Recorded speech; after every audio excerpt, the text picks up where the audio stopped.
Coming up, Homeland Security Secretary Alejandro Mayorkas is impeached by House Republicans. Dedicated to Eastern and Southern Kentucky, this is WYMT Mountain News at 11. Good evening, I'm Steve Hensley. For the second time in history, a member of a president's cabinet has been impeached. Tonight, House Republicans impeached Homeland Security Secretary Alejandro Mayorkas. WYMT Washington correspondent Josh Roltenberg tells us what happens next. By a vote of 214 to 213, House Republicans impeached and officially charged Homeland Security Secretary Alejandro Mayorkas with high crimes and misdemeanors for what they say is his mishandling of the U.S. southern border. This was the second vote in as many weeks on Mayorkas' fate. The first attempt failed by 2 votes. On Tuesday, House Majority Leader Steve Scalise cast the deciding vote after being absent while he was being treated for cancer. 3 Republicans still voted against impeachment. Mayorkas becomes just the second cabinet secretary ever to be impeached. The last one was in 1876. In a statement, House Speaker Mike Johnson says, quote, Alejandro Mayorkas deserves to be impeached and Congress has a constitutional obligation to do so. President Biden says, quote, history will not look kindly on House Republicans for their blatant act of unconstitutional partisanship that has targeted an honorable public servant in order to play petty political games. The articles of impeachment will now be sent to the U.S. Senate, where they will most certainly be dead on arrival since the chamber is controlled by Democrats. Senate Majority Leader Chuck Schumer says, quote, House Republicans failed to present any evidence of anything resembling an impeachable offense. This is a new low for House Republicans, end quote. In Washington, I'm Josh Roltenberg. Congressman Hal Rogers voted with the majority of House Republicans to impeach Mayorkas. New York Democrat Tom Suozzi has won a special election tonight for the House seat formerly held by Republican George Santos. The win narrows an already thin margin held by Republicans in the House. Santos was expelled from Congress after he was indicted. He has pleaded not guilty to charges of fraud and stealing from donors, among other crimes. As the 2024 race for the White House heats up, President Biden delivers some sharp words about former President Trump's controversial comments on NATO. CBS's Skyler Henry has more on that from Capitol Hill. President Biden spoke out about former President Donald Trump's eyebrow-raising remarks on NATO. The former president has sent a dangerous and shockingly, frankly, un-American signal to the world. On Saturday, the former president said he wouldn't defend NATO allies from a Russian attack if they fail to pay full dues to the military alliance. Let's say that happened. No, I would not protect you. In fact, I would encourage them to do whatever the hell they want. You got to pay. You got to pay your bills. No other president in our history has ever bowed down to a Russian dictator. For God's sake, it's dumb, it's shameful, it's dangerous, it's un-American. President Biden also urged House Republicans to bring up a more than $95 billion aid package to Ukraine, Israel, and Taiwan to a vote. Supporting this bill is standing up to Putin. Opposing it is playing into Putin's hands. The Senate passed the bill early in the day, but House Speaker Mike Johnson says he won't bring it to the floor because it contains no mention of security on the U.S. border with Mexico. National security begins with border security. That sentiment comes as Trump has said GOP lawmakers shouldn't support any border security deal that could benefit Democrats and President Biden. Skyler Henry, CBS News, Washington. There's just more than a week until Trump faces off in the primary against Nikki Haley in her home state of South Carolina. Trump returns to the Palmetto State for a rally Wednesday evening.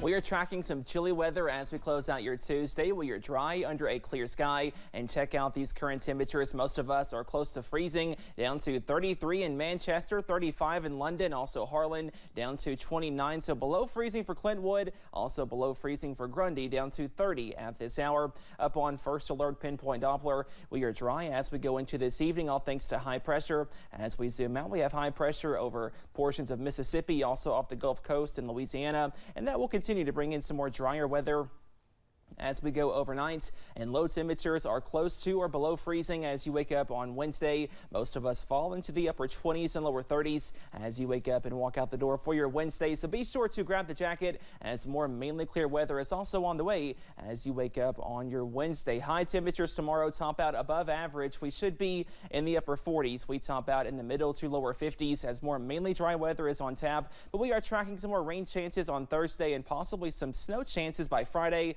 Those details coming up in just a few minutes. Steve? Cameron, thank you. We now know the names of 2 people killed in a Whitley County crash early today. The Whitley County coroner identified one victim as 10-year-old Drake Sutherland. He died at St. Joseph, London. KSB identified the other victim as 67-year-old Diana Alsip of Corbin. She died at the University of Tennessee Hospital. 2 others were hurt in the crash. The sheriff's office says it appears the road was icy and a car likely crossed the center line, striking another vehicle on Bee Creek Road. A former Letcher County teacher was arrested Sunday. As we first reported last night at 11, Brian Bailey has been charged with 3rd-degree rape, child pornography, and tampering with evidence. State police say Bailey is a former Whitesburg Middle School teacher. Police say the charges are connected to inappropriate contact with a juvenile dating back to November. Letcher County School Superintendent Denise Yantz told us Bailey is no longer an employee of the school district. The hunt for a suspect accused of killing an East Tennessee deputy is over. Kenneth DeHart was taken into custody today in Knoxville. He's accused of fatally shooting Deputy Greg McCowan during a traffic stop last week. Another deputy was injured in the incident and is recovering at home. DeHart faces several charges, including 1st-degree murder, attempted 1st-degree murder, and being a felon in possession of a firearm. Tonight, parents in Rockcastle County urged school board members to recognize the importance of diversity, equity, and inclusion, as some of their own kids say they do not feel safe or welcome in school now. Grayson Passmore tells us why a group of moms are asking the board to create a new position to help.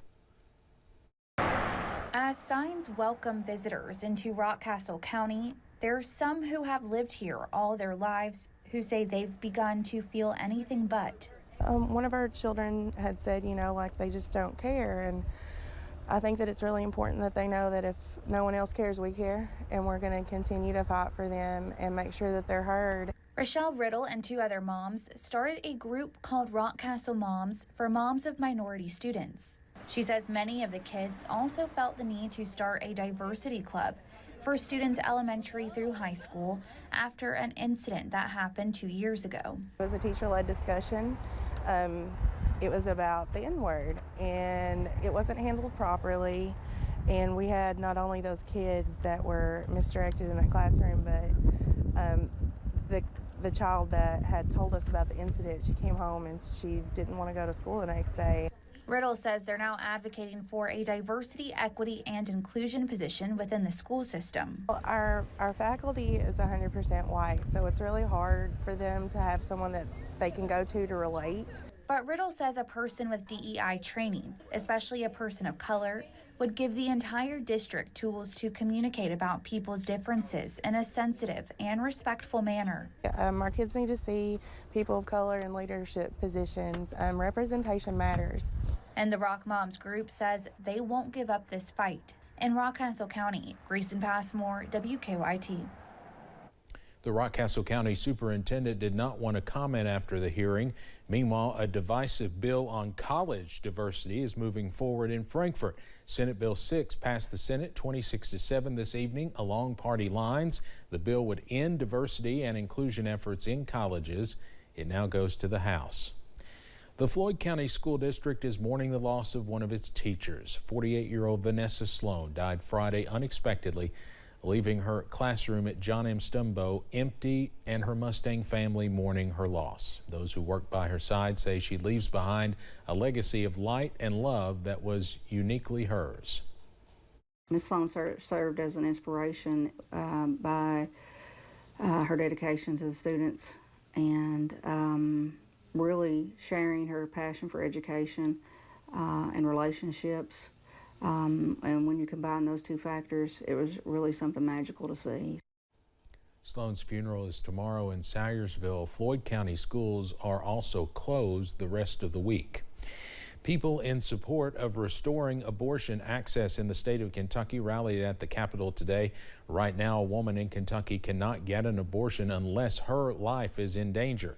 There are no exceptions for rape and incest. Planned Parenthood Alliance associates helped organize today's Reproductive Freedom Rally. The nonprofit claims there have been about 3,000 rape-related pregnancies in the Commonwealth since Roe v. Wade was overturned in 2022. One Eastern Kentucky woman says if lawmakers are forcing pregnant women to give birth, the Commonwealth needs more support for mothers and infants. They need to be sure to pass laws that expand Medicaid, that provide health care to millions of people living across this state.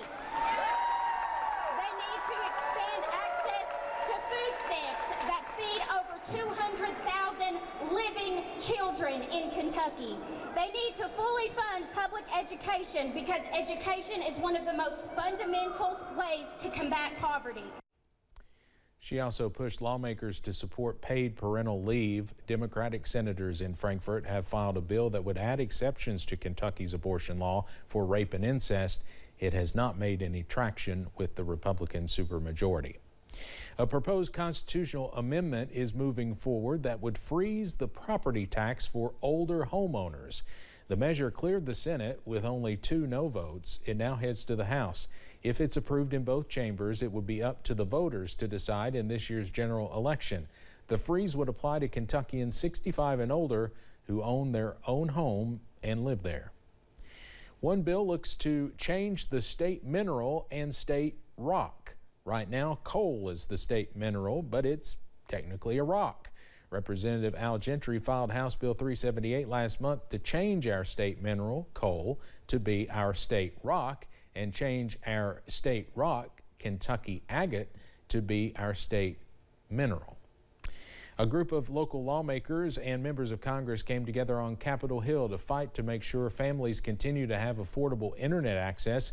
They were making calls for Congress to extend funding for the Affordable Connectivity Program, which is set to expire in April. The program gives millions of Americans low-cost, high-speed internet access by offering discounts on service.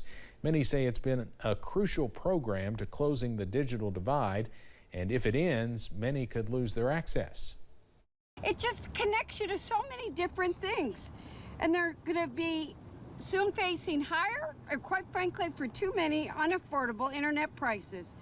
And they're risking they're going to lose connection at work, at school, healthcare, and all the economic opportunities that this program has begun.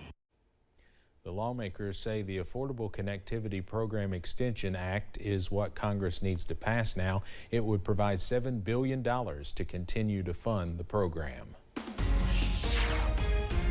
Lawmakers look to limit the federal government spying on U.S. citizens.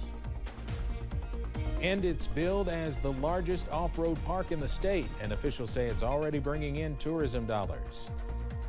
Plus, we are tracking some more above average weather for midweek. Those details after this break.